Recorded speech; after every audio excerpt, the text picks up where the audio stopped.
Hello student, अपनी प्रश्नमाला चल रही थी त्रिकोणमितीय कुछ अनुप्रयोग, त्रिकोणमिति के अनुपातों का अनुप्रयोग वाली, अर्थात इसमें हमें दूरी ज्ञात करनी है अथवा किसी भवन शिखर की ऊंचाई या पहाड़ी की ऊंचाई या टावर की ऊंचाई, सीढ़ी की लंबाई, सीढ़ी के पाद बिंदु की दूरी आदि से संबंधित प्रश्न थे।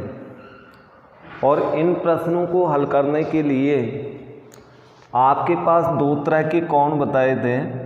पहला जिसमें आता है उन्नयन कोण। उन्नयन कोण, उन्नयन कोण की स्थिति में हम वस्तु को नीचे से ऊपर की ओर देखते हैं, अर्थात हमारी आँखों की जो दृष्टि रेखा है, ये दृष्टि रेखा ऊपर की ओर उठे। अर्थात एक तो अपन सीधे देखते हैं तो क्षैतिज रेखा होगी दृष्टि की, और जैसे ही किसी ऊंचाई वाली वस्तु को देखेंगे तो हमारी दृष्टि ऊपर की ओर उठ जाती है। तो दृष्टि रेखा जैसे पहले आपकी ये थी, और जैसे ही आप ऊपर उठाते हैं तो ये दृष्टि रेखा ये हो जाती है, दृष्टि रेखा, और ये है आपका क्षैतिज।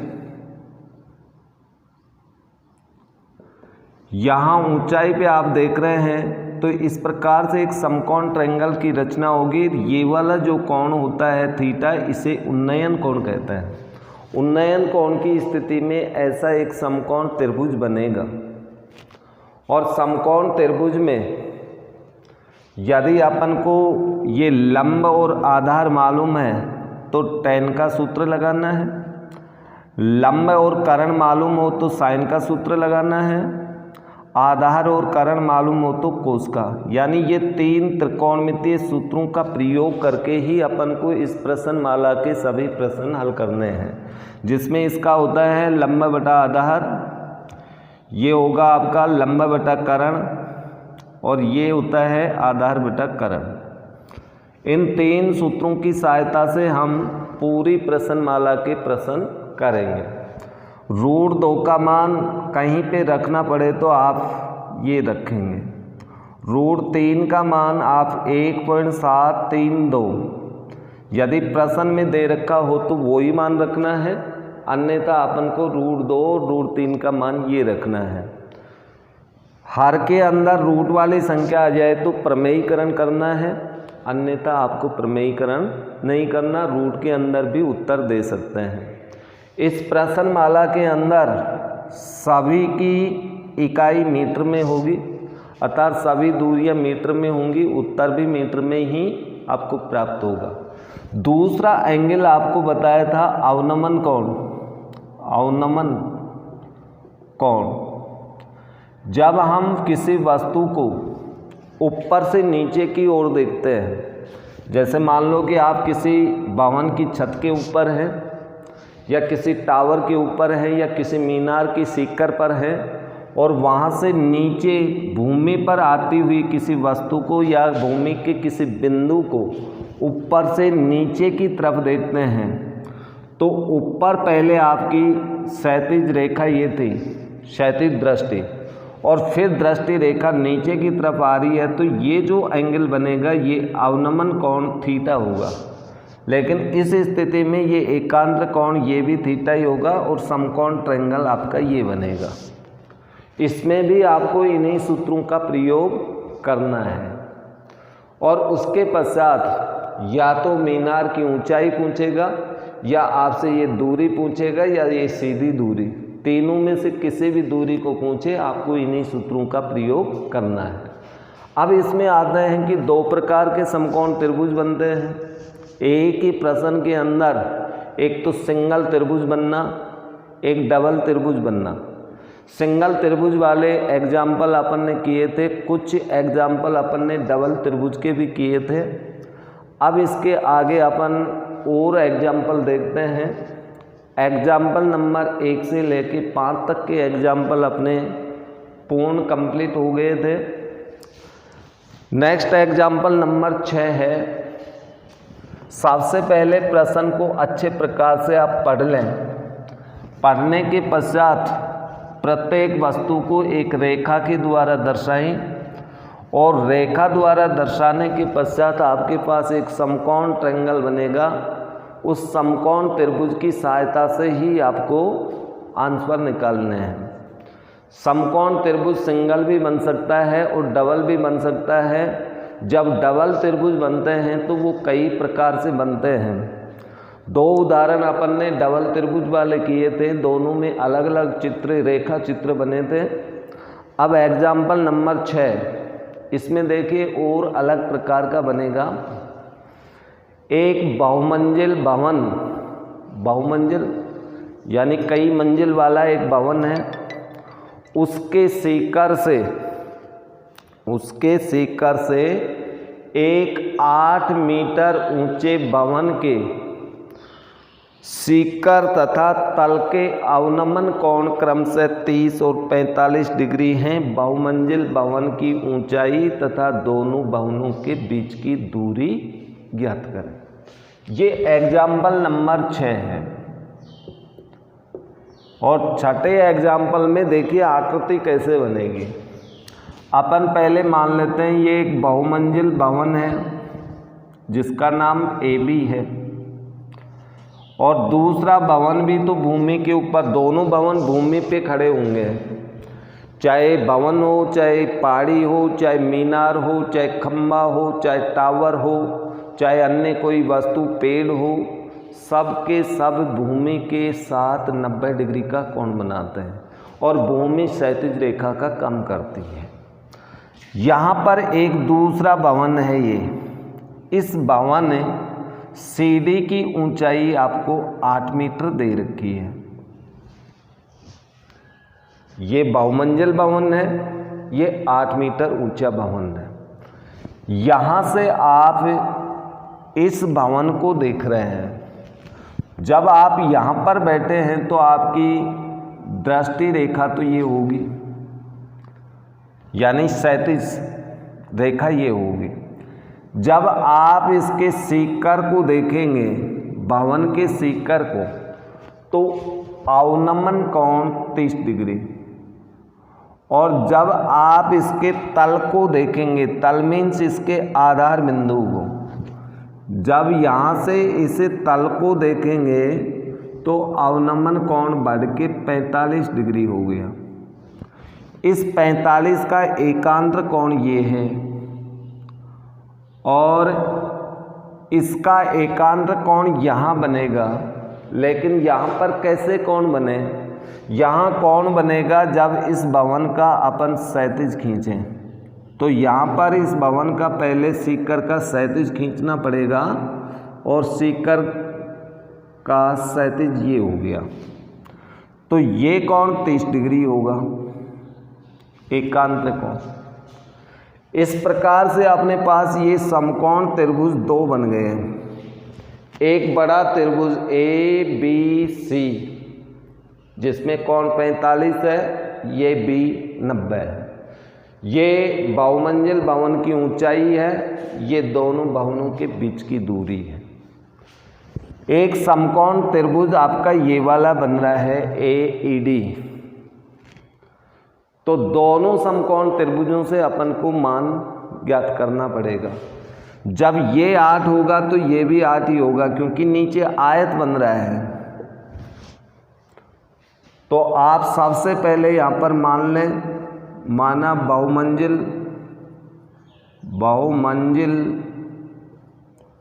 भवन की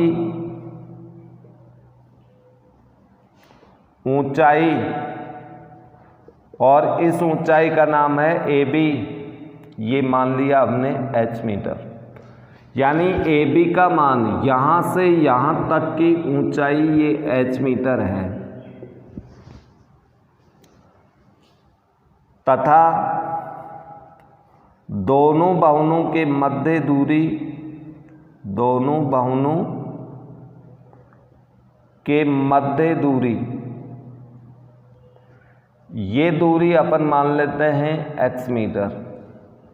तो दोनों बाहुओं के मध्य x मीटर, ये x है तो ये भी x ही होगी।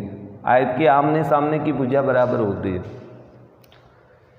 इसलिए AE का मान, आकृति से AE का मान निकालिए। इस आकृति को देखो, AE का मान निकालें तो AB में से 8 घटा दें।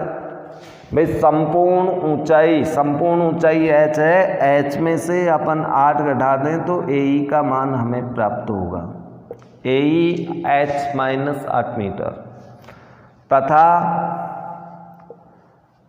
ED बराबर BC, ये दोनों की दोनों x मीटर हैं। दोनों समकोण त्रिभुजों में, वैसे जब डबल त्रिभुज बन जाता है, आपका डबल त्रिभुज बन जाता है तो लगभग 99% अपने पास tan का ही सूत्र लगेगा। तो यहाँ पर दो समकोण त्रिभुज है, एक एक लेते हैं। समकोण त्रिभुज, पहला समकोण त्रिभुज कोई सा भी ले लो, ABC में tan थीटा बराबर लंब AB है बटा आधार BC। पहले लंब और आधार का नाम लिखेंगे, अब मान रखेंगे। tan थीटा का मान बड़े त्रिभुज में है 45 डिग्री। AB मीन्स अपन ने h माना है, और BC मीन्स x माना है। tan 45 का मान 1 होता है h बटा x, या x बराबर h, समीकरण नंबर 1। x और h दोनों बराबर होंगे, दोनों भवनों के बीच की दूरी और बहुमंजिल भवन की ऊंचाई सेम ही प्राप्त होगी। अब इसके बाद में दूसरा समकोण त्रिभुज AED में, AED देख लीजिए आपके पास ये वाला है, इसमें कोण 30 डिग्री है, तो tan थीटा बराबर लंब का नाम AE है, ED इसका आधार है, थीटा का मान 30 डिग्री। AE का मान देखिए आपने निकाला है h माइनस 8, तो यहाँ h माइनस 8 बटा x, tan 30 का मान 1 बटा √3 होता है, h माइनस 8 बटा x। वज्र गुणन करेंगे तो x बराबर अपने पास आएगा h माइनस 8 इंटू √3। ओके, ये समीकरण नंबर 2। तो समीकरण 1 व 2 को हल कीजिए, 1 व 2 से। ये 2 वाला जो x का मान है ये 1 में रख दो, तो h माइनस 8 गुणा √3 बराबर h। कोष्टक खोलें तो h √3 माइनस 8 √3 बराबर h। अब इनको पक्षांतरण करें, h एक तरफ, h √3 माइनस h बराबर 8 √3 को इधर लाएंगे तो ये प्लस हो गया। इन दोनों में से h कॉमन है, तो शेष कार्य मैं इधर करूँगा, इधर से मैं मिटाऊँगा। देखिए सभी प्रश्नों के अंदर आपका रेखा चित्र सही बनना चाहिए। रेखा चित्र सही बनने के पश्चात ये मान तो मानने ही पड़ेंगे, और ये मान मानने के बाद में इतना काम आपको करना पड़ेगा, तभी ही इनमें पूरे नंबर मिलेंगे। और बोर्ड परीक्षा में लगभग डबल त्रिभुज वाला प्रश्न ही परीक्षा में अधिकांश आता है। तो अब शेष कार्य के लिए इधर से मिटा दूं मैं, जो काम था वो तो अपन ने कर लिया। हमें h और x दोनों का मान निकालना है।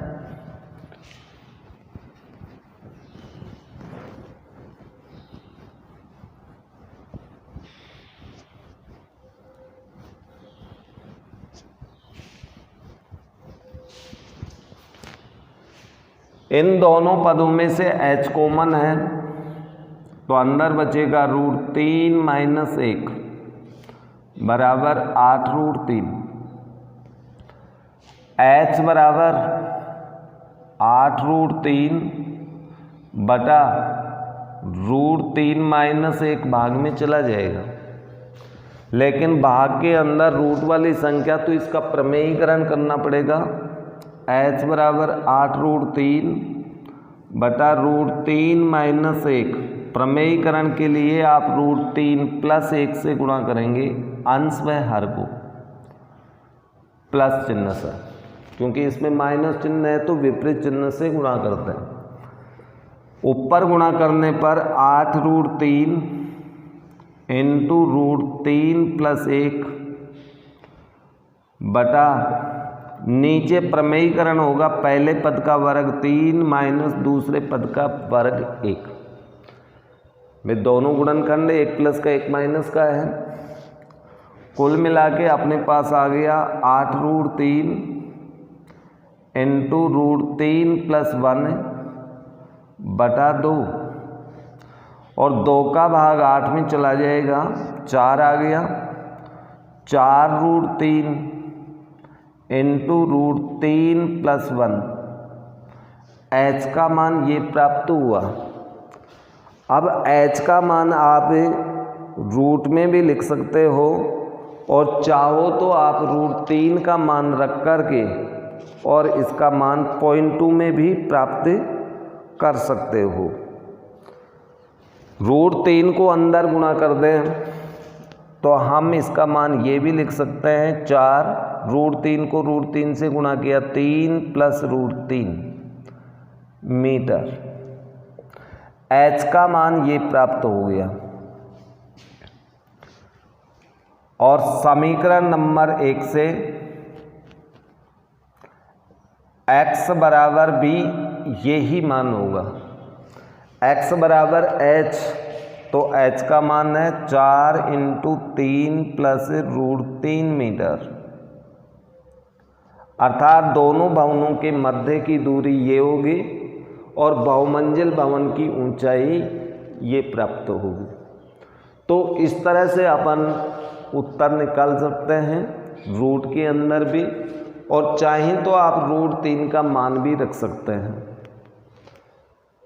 √3 का मान रख दें तो h बराबर देखिए ये आ जाएगा 4 × 3 + 1.732 जोड़ेंगे तो 4 × 4.732 गुणा करने पर 8, 12 का 1 28 1 29 हासिल 2 16 2 18 अर्थात 18.928 मीटर ऊंचाई होगी और दोनों भवनों के बीच की दूरी भी यही होगी। आप ये उत्तर भी निकाल सकते हो।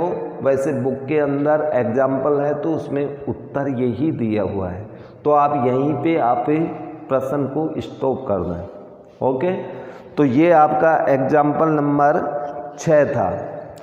अब इसके बाद में आता है एग्जाम्पल नंबर 7 जो कि काफ़ी इम्पोर्टेंट है और थोड़ा सा इन प्रश्नों की अपेक्षा थोड़ा सा कठिन भी है। एग्जाम्पल नंबर 7 दिया है, एक नदी के एक पुल के एक बिंदु से नदी के समूह किनारों के अवनमन कोण क्रम से 30 और 45 डिग्री हैं। यदि पुल किनारों से 3 मीटर की ऊंचाई पे हो तो नदी की चौड़ाई ज्ञात करें। अब इसको भी अपन एक रेखा चित्र के द्वारा ही आकृति बनाएंगे। एग्जाम्पल नंबर 7 देखिए, सबसे पहले तो अपन मान लेते हैं ये नदी की चौड़ाई है AB, A और B, ये नदी के 2 किनारे हैं, अर्थात नदी इनके बीच से बहती है। इसके ऊपर पुल बना हुआ है और मान लिया ये पुल यहाँ से 3 मीटर ऊंचा है। ऊंचाई ज्ञात करने के लिए पुल से लंब ढालना पड़ेगा। 3 मीटर ऊंचा है। पुल के इस बिंदु P से इनके किनारों के अवनमन कोण, तो इस किनारे का अवनमन कोण बनाएंगे तो ऊपर का क्षैतिज खींचना पड़ेगा। ये अवनमन कोण 30 डिग्री है। जिसका अवनमन कोण कम होगा वो किनारा अधिक दूर होगा, जिसका अवनमन कोण अधिक होगा वो किनारा थोड़ा पास में होगा। इस किनारे का अवनमन कोण 45 है। तो 45 का एकांतर कोण ये हुआ, 30 का एकांतर कोण ये हुआ। हमें नदी की चौड़ाई ज्ञात करनी है, तो ये Q बिंदु मान लेते हैं। माना नदी की चौड़ाई, माना नदी की चौड़ाई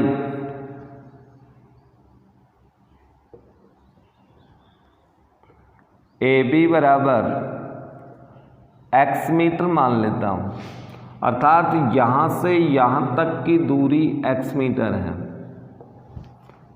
और एक राशि और माननी पड़ेगी। AB में से AQ कितना है और BQ कितना है। चाहे तो AQ का मान मानो, चाहे BQ का मान मानो। तो अपन यहाँ पर मान लेते हैं AQ बराबर y मीटर, इसलिए BQ का मान कितना होगा।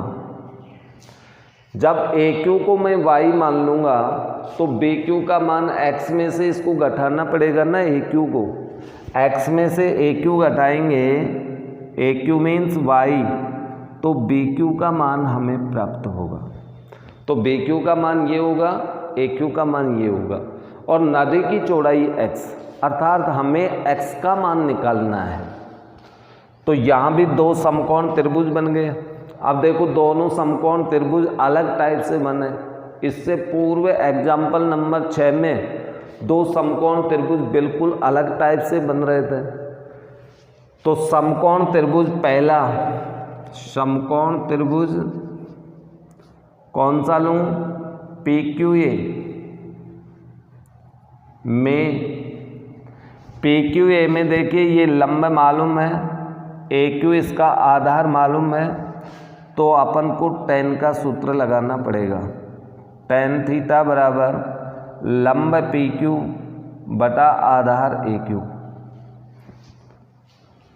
थीटा का मान इसमें 30 डिग्री है, PQ का मान 3 है, AQ का मान y है।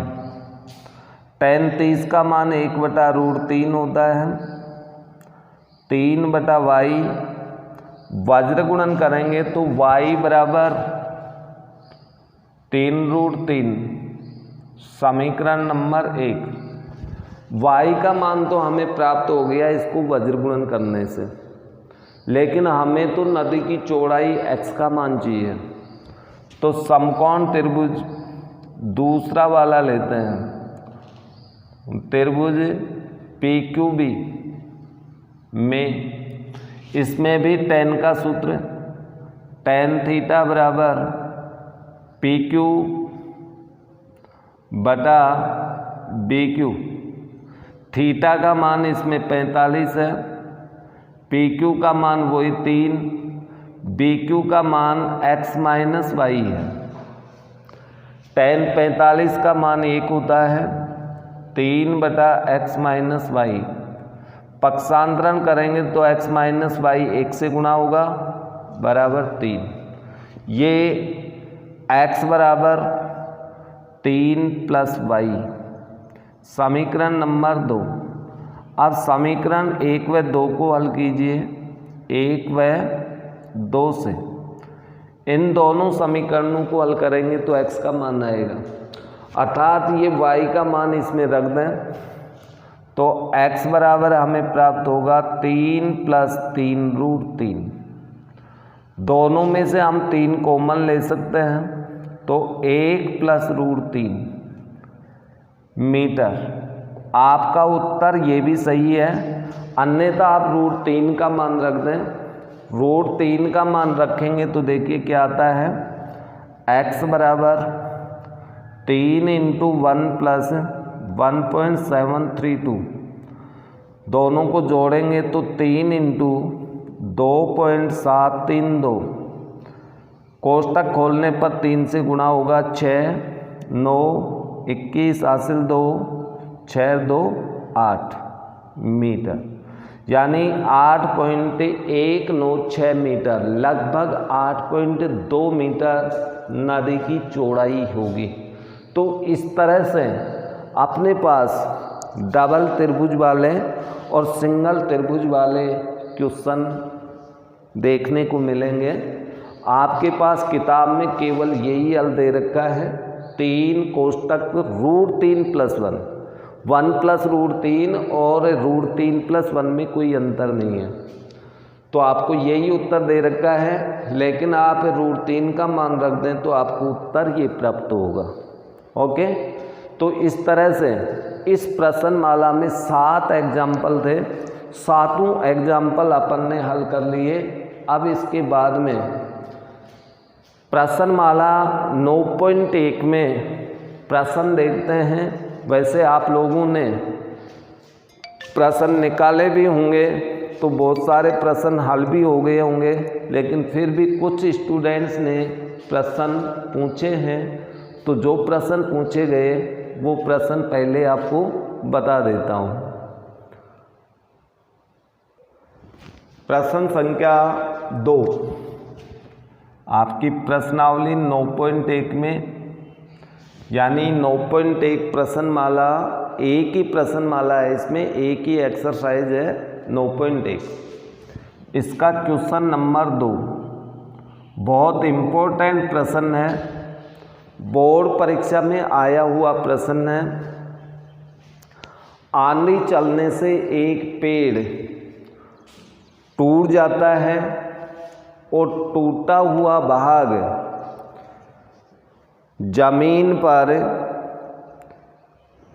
टूटा हुआ पेड़ का जो शिखर है वो जमीन को इस प्रकार छूने लगता है कि जमीन के साथ 30 डिग्री का कोण बनाता है।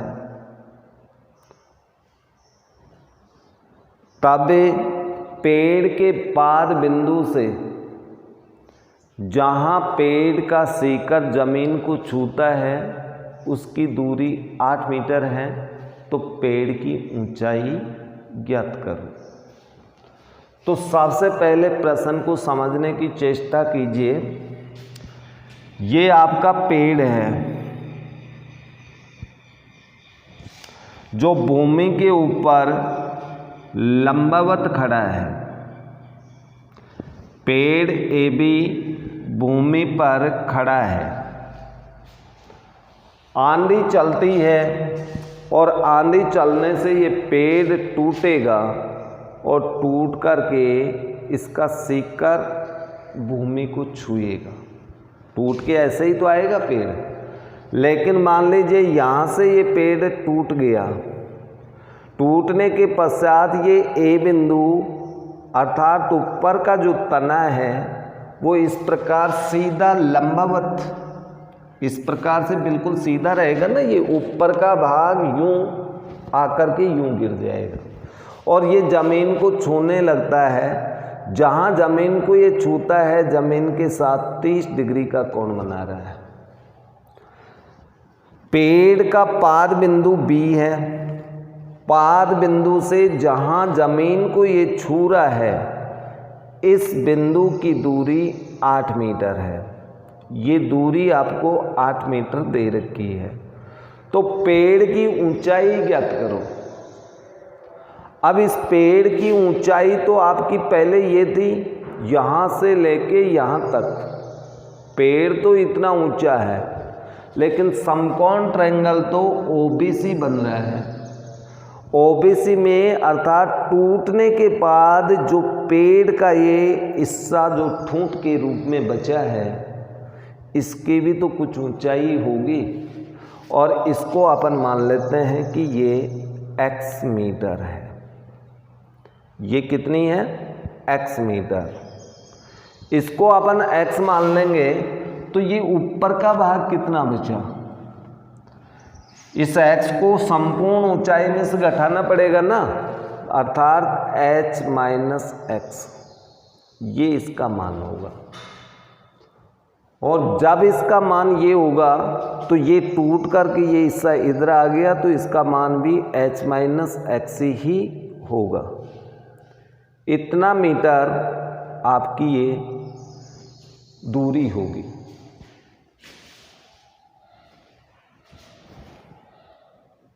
तो इस प्रकार से जब पेड़ टूटता है तो इस प्रकार से अपने पास एक रेखा चित्र बनेगा। अब इस रेखा चित्र के अंदर अपन ने खड़े भाग यानी जो ठूंठ बच रहा था उसकी ऊंचाई x मानी, संपूर्ण पेड़ की ऊंचाई h है, हमें h का मान निकालना है। लेकिन जो टूट करके ये जो आड़े रूप में गिरा हुआ है, कर्ण के रूप में, इस त्रिभुज का जो कर्ण बन रहा है, इस कर्ण का मान इसके बराबर ही होगा, क्योंकि यही तो भाग कर्ण के रूप में है, तो इसका मान h माइनस x होगा। तो ये आपको मानना पड़ेगा। पहले माना पेड़ की ऊंचाई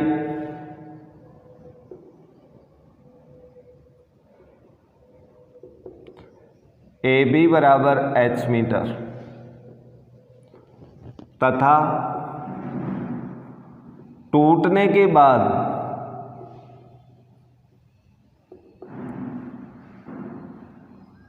खड़े भाग की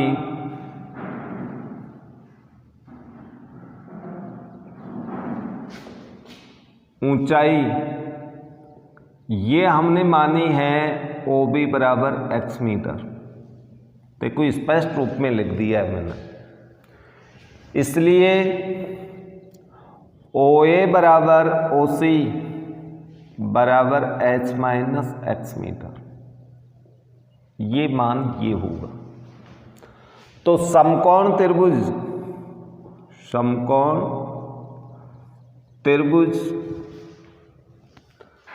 अब समकोण त्रिभुज तो यही है, इसमें तो तीनों भुजा मालूम है, लंब भी मालूम है, आधार भी मालूम है, कर्ण भी मालूम है।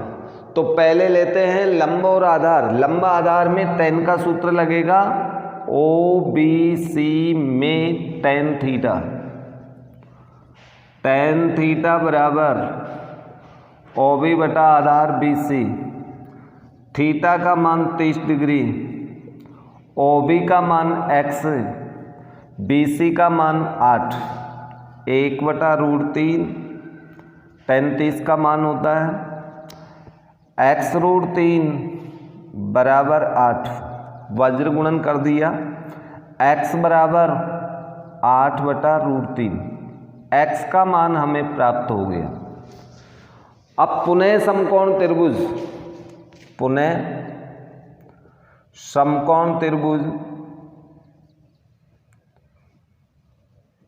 OBC, वही OBC में अब देखिए आपको ये कर्ण मालूम है, आधार का मान दे रखा है, कर्ण और आधार में सूत्र लगेगा कोस का, कोस थीटा बराबर आधार BC बटा कर्ण OC। तो थीटा का मान वही 30 डिग्री, लेकिन BC का मान 8, OC का मान h माइनस x। कोस 30 का मान हम जानते हैं √3 बटा 2 बराबर 8 बटा h माइनस x। अब इसको अपन हल करें, इधर मैं मिटा देता हूँ। अपन को h का मान ज्ञात करना है, याद रखना h ज्ञात करना है, x एक इसकी सहायक इकाई है, लेकिन x ज्ञात करेंगे तभी ही h ज्ञात होगा।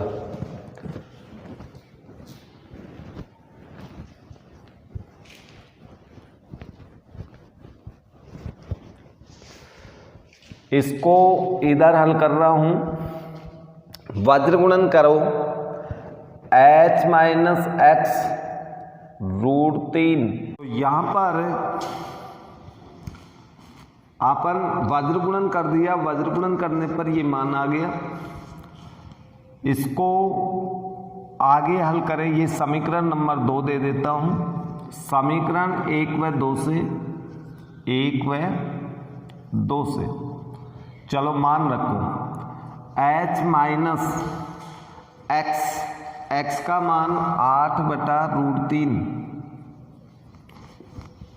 इंटू √3 बराबर 16 मान रख दिया।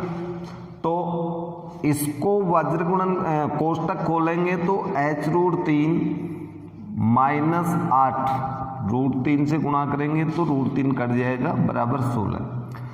h√3 बराबर 16 प्लस 8 या h√3 बराबर 24 या h बराबर 24/√3 ये मान प्राप्त हुआ h का। लेकिन बटे में √3 आ रहा है, इस √3 को हटाने के लिए इसका प्रमेयीकरण 24/√3 गुणा √3/√3 तो h बराबर 24√3 बटा नीचे रूट हट जाएगा, अर्थात h बराबर 8√3 मीटर, अर्थात पेड़ की ऊंचाई 8√3 होगी। और √3 का मान रख दें तो हमें प्राप्त होगा 1.732। गुणा कर लें, 8 दूनी 16, 24 1 25, 8 7 56 और 2 58, 5 हासिल 13.856 मीटर। तो पॉइंट 8 यदि √3 का मान रखेंगे तो ये मान प्राप्त हो जाएगा, नहीं तो रूट के अंदर आपका मान 8√3 मीटर। तो 8√3 मीटर इसका उत्तर आप लिख सकते हैं।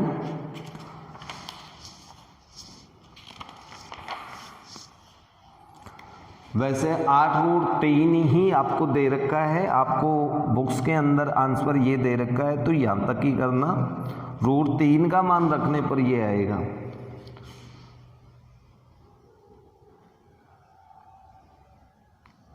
ओके, तो ये क्वेश्चन नंबर 2 आपका कंप्लीट हुआ। अब इसके बाद में आपने एक प्रश्न पूछा था, पांचवा प्रश्न है भूमि से 60 मीटर की ऊंचाई पर एक पतंग उड़ रही है।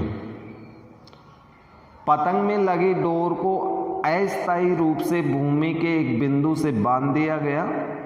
भूमि के साथ डोरी का झुकाव 60 डिग्री है। ये मानकर कि डोरी में कोई ढील नहीं है, डोरी की लंबाई ज्ञात कीजिए। अब यहां पर क्वेश्चन नंबर 5, भूमि से 60 मीटर की ऊंचाई पर एक पतंग उड़ रही है। 60 मीटर की ऊंचाई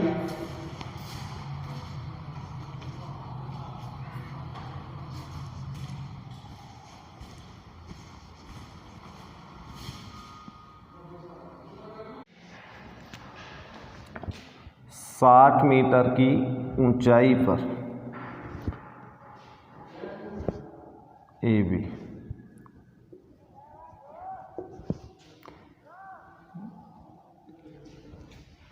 ये भूमि से 60 मीटर ऊंची एक पतंग A बिंदु पर उड़ रही है। अब इसके पश्चात भूमि पर एक बिंदु पर पतंग की डोर बंधी हुई है। जब पतंग की डोर यहाँ बंध रही है तो इसका कोण भी आपको 60 डिग्री दिया हुआ है। तो पतंग की डोर की लंबाई ज्ञात कीजिए। ये अपन x मीटर मान लेते हैं। माना पतंग की डोर की लंबाई बराबर x मीटर।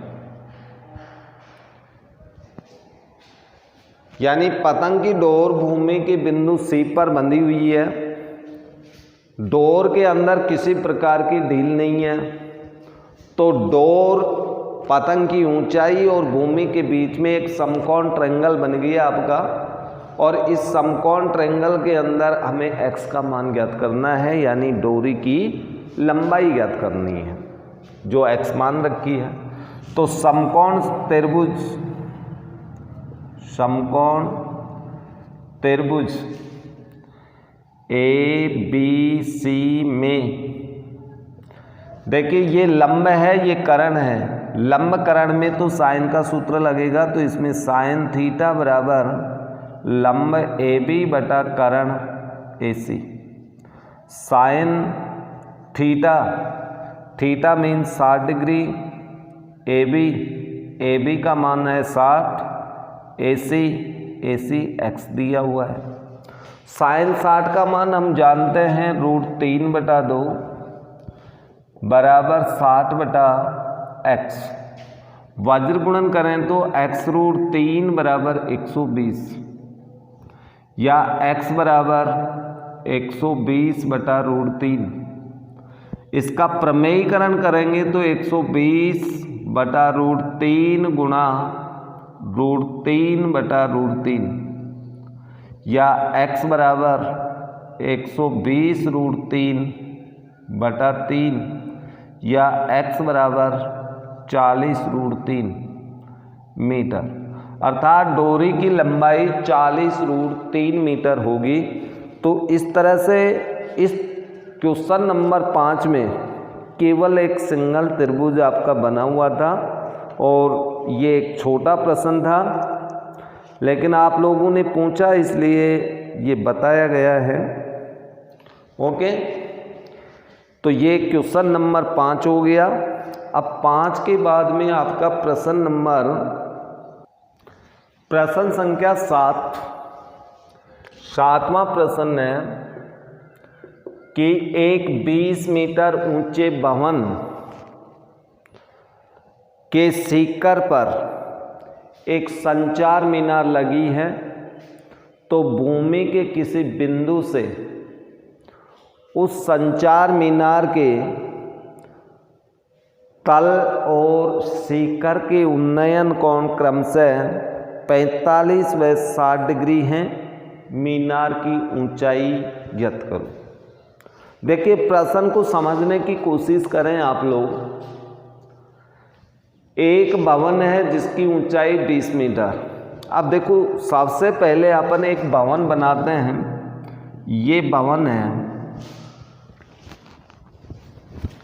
चलो सबसे पहले अपन देखते हैं ये भूमि है, और भूमि पर कोई भी भवन खड़ा होगा, ये भवन है AB, लंबवत खड़ा है।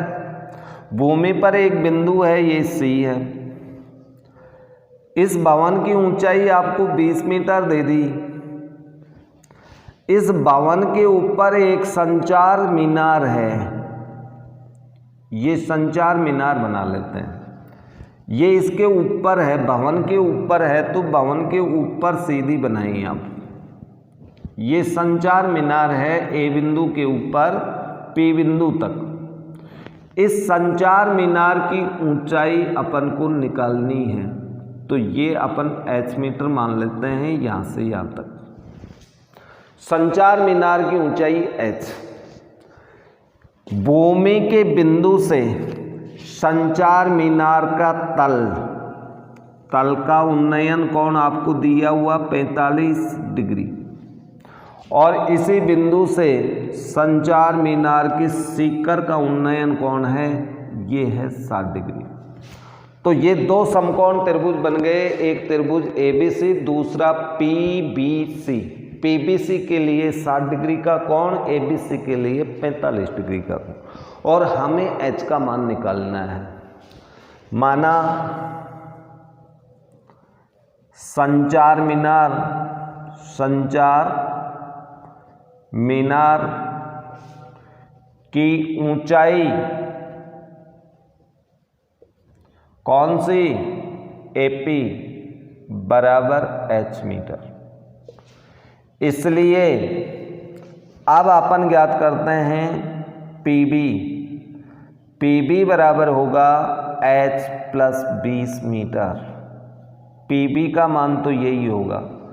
और एक और मान लेते हैं अपन BC बराबर x मीटर। ये तो अपन ने मान लिया, ये x मीटर है।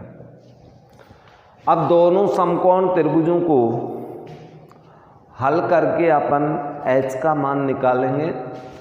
तो h का मान निकालने के लिए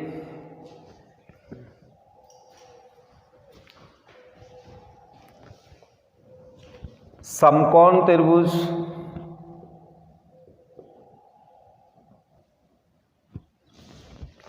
पहले अपन ABC लेते हैं। ABC tan theta. अब ये डबल त्रिभुज का आपके पास प्रश्न आ गया। जो 5 तक के प्रश्न थे वो सिंगल त्रिभुज के थे। अब 5 के बाद छठा, सातवां, आठवां आगे के जितने भी प्रश्न हैं सब डबल त्रिभुज के प्रश्न आएंगे। tan थीटा बराबर लंब बटा आधार। लंब का नाम है AB, आधार BC। थीटा का मान इस त्रिभुज में 45 डिग्री, AB का मान 20 है, BC का मान x है। 45 का मान 1 होता है 20 बटा x। x बराबर 20 मीटर। एक समीकरण हमें प्राप्त हो गया, x का मान हमने निकाल लिया। अब दूसरा समकोण त्रिभुज, समकोण त्रिभुज PBC में tan थीटा बराबर लंब PB बटा आधार BC। tan थीटा, थीटा इसमें है 60 डिग्री और PB मीन्स PB का मान देखिए h प्लस 20 बटा BC मीन्स अपने पास है x। tan 60 का मान √3 बराबर h प्लस 20 बटा x। वज्र गुणन करें तो x √3 बराबर h प्लस 20। ओके, पक्षांतरण करके अपन को तो h का मान निकालना है।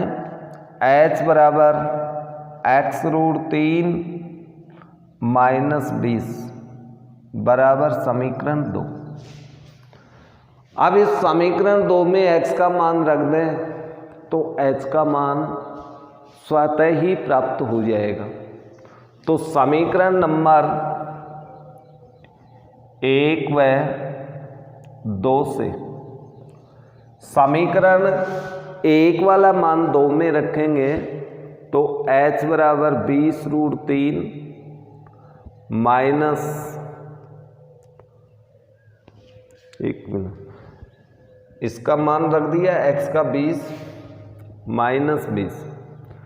h बराबर 20 कॉमन तो √3 माइनस 1 मीटर।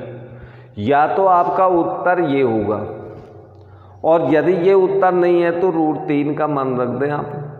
20 इंटू 1.732 माइनस 1 बराबर 20 गुणा 0.732।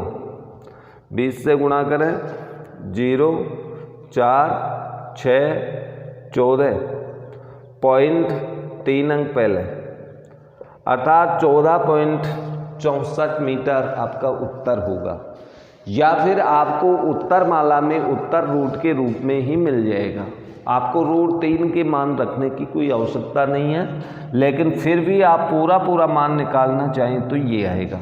तो इसे आप छोड़ देना, आपके पास बुक में यही उत्तर आपको मिल जाएगा।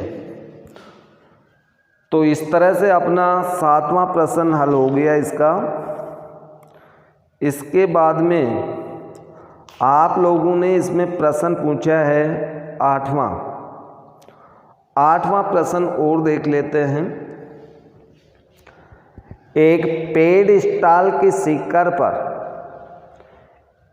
1.6 मीटर ऊंची मूर्ति लगी है।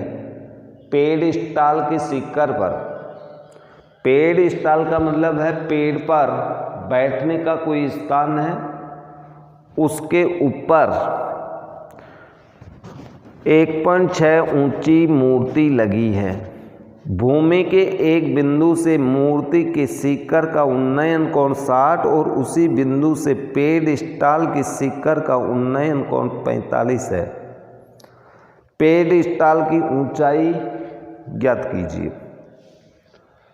तो यहां पर इसी टाइप का प्रश्न है, सेम टू सेम ऐसा ही प्रश्न है, लेकिन फिर भी आपने पूछा है इसलिए बताना तो पड़ेगा।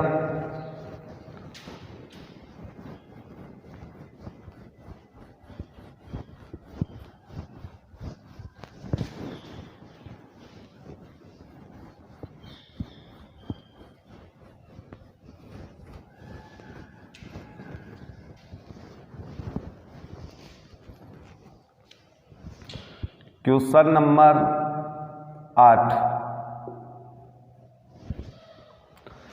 एक पेडस्टाल की शिखर से, ये अपन मान लेते हैं ये कोई पेडस्टाल है, रेखा सीधी नहीं आ रही, ये माना पेडस्टाल है जो भूमि के ऊपर ही खड़ा होगा। पेडस्टाल, ये पेडस्टाल है, इसका नाम है AB। भूमि के किसी बिंदु से, ये बिंदु है कोई भूमि के ऊपर, इस पेडस्टाल का शिखर A बिंदु है। इस पेडस्टाल के शिखर के ऊपर एक मूर्ति लगी है। इस मूर्ति को भी हमने रेखा से दर्शाया है। इसकी ऊंचाई है 1.6 मीटर। मूर्ति का नाम है PA। PA की ऊंचाई अर्थात ये, और पेडस्टाल की ऊंचाई हम h मान लेते हैं, h मीटर।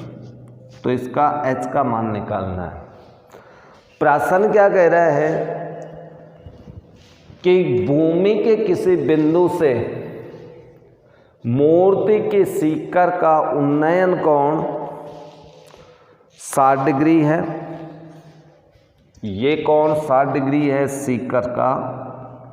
इस बिंदु से मूर्ति के शिखर का उन्नयन कोण 60 डिग्री, ये दिया हुआ। पेडस्टाल के शिखर, पेडस्टाल का शिखर A बिंदु है, ये कोण 45 डिग्री। पेडस्टाल की ऊंचाई ज्ञात करनी है, इसलिए इसको भी हमने x मान लिया। आकृति सेम टू सेम वही बनी है जो 7वें में बनी थी। 7वां भी इसी प्रकार का था, उसमें ये ऊंचाई पूछा था, ये दे रखा था। इसमें ये ऊंचाई दे रखी है, ये ऊंचाई पूछी है। एंगल भी वही है, भूमि के किसी बिंदु से, सेम टू सेम वही हुआ। तो अपन यहां पर लिखेंगे माना पेडस्टाल की ऊंचाई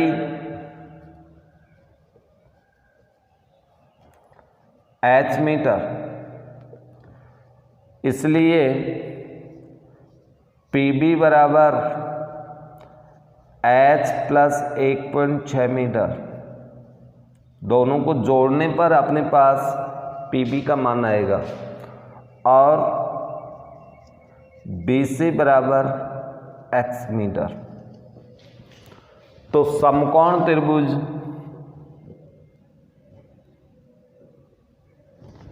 पहला समकोण त्रिभुज ABC से tan थीटा AB बटा BC, थीटा का मान, अब थीटा देखिए आपके पास 45 डिग्री है, तो tan 45। AB का मान h माना हुआ है, BC x है, तो एक मान होता है tan 45 का, तो x बराबर h। समीकरण नंबर 1, अर्थात पेडस्टाल की ऊंचाई और भूमि पर बिंदु की पेडस्टल से दूरी सेमी होगी। अब इसके बाद में समकोण त्रिभुज, दूसरा समकोण त्रिभुज इसमें और बन रहा है जिसका नाम है पीबीसी। पीबीसी में भी tan का ही सूत्र लगाना है अपन को, tan थीटा बराबर PB upon BC. tan theta, theta इसमें 60 डिग्री है, पीबी का मान h प्लस 1.6 मीटर बटा x, tan 60 का मान √3 होता है, h प्लस 1.6 बटा x। इसको भी अपन पक्षांतरण करें तो h√3 बराबर h प्लस 1.6, या h बराबर पक्षांतरण करें तो x√3 माइनस 1.6, ये इक्वेशन नंबर 2। अब इन दोनों समीकरणों को हल करके h का मान निकाल लेंगे। समीकरण 1 व 2 से, 1 व 2 से h बराबर h√3, x का मान h रख दिया मैंने, माइनस 1.6, या पक्षांतरण करें तो 1.6 बराबर h√3 माइनस h, या फिर इनमें से h कॉमन ले लें तो √3 माइनस 1.6। h बराबर पक्षांतरण करें तो 1.6 और ये चला जाएगा भाग में, ओके। या फिर h बराबर, इसका प्रमेयीकरण करना पड़ेगा, √3 माइनस 1 गुणा √3 प्लस 1 बटा √3 प्लस 1, तो h बराबर अपने पास आएगा 1.6 इंटू √3 प्लस 1 बटा, नीचे प्रमेयीकरण करेंगे तो √3 का रूट हट जाएगा माइनस 1, या h बराबर 1.6 √3 प्लस 1 अपॉन 2, या h बराबर 0.8 इंटू √3 प्लस 1 मीटर, अर्थात पेडस्टल की ऊंचाई 0.8 इंटू √3 प्लस 1 होगी। तो ये आपका क्वेश्चन नंबर 8 नंबर था। 8 नंबर और 7 नंबर में किसी प्रकार का विशेष अंतर नहीं था, दोनों एक जैसे टाइप की क्वेश्चन थे।